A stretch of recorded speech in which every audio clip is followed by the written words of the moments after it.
పత్రికా సమావేశం ద్వారా పక్క రాష్ట్రాలు పక్క దేశాలలో అదానీ గ్రూప్ ఆఫ్ కంపెనీస్ మీద జరుగుతున్న వివాదానికి తెలంగాణ రాష్ట్ర ప్రభుత్వానికి ఎలాంటి సంబంధం లేదు.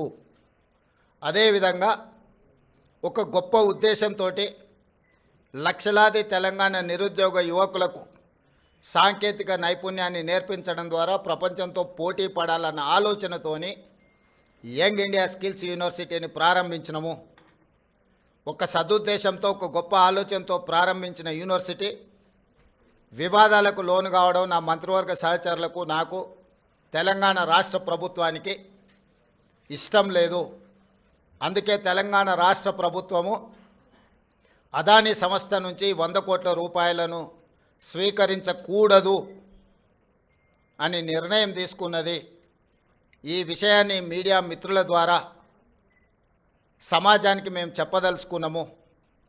అనవసరమైన వివాదాలలో మా రాష్ట్ర ప్రభుత్వాన్ని మమ్మల్ని లాగొద్దు అని చెప్పి మీడియా మిత్రులందరికీ కూడా నేను సూచన చేస్తున్నా.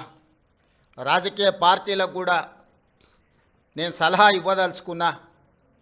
రాష్ట్ర ప్రభుత్వ ప్రయోజనాల కోసం తీసుకున్న నిధులను కూడా రాజకీయ కోణంలో ఆరోపణలు చేయడం ద్వారా నిరుద్యోగ యువకులకు నష్టపరిచే విధంగా వ్యవహరించే వాళ్లకు రాష్ట్ర ప్రభుత్వం ఈ నిర్ణయం తీసుకున్నది. వాళ్ళందరూ కూడా ఈ అంశాన్ని పరిగణలోకి తీసుకోవాల్సిందిగా నేను ఈ సందర్భంగా తెలియజేస్తున్నా. అదేవిధంగా ప్రతిసారి ఢిల్లీకి ముఖ్యమంత్రి కానీ మంత్రులు కానీ పర్యటనకి వెళ్ళాలనుకున్నప్పుడల్లా మీడియా మిత్రులు మంత్రివర్గ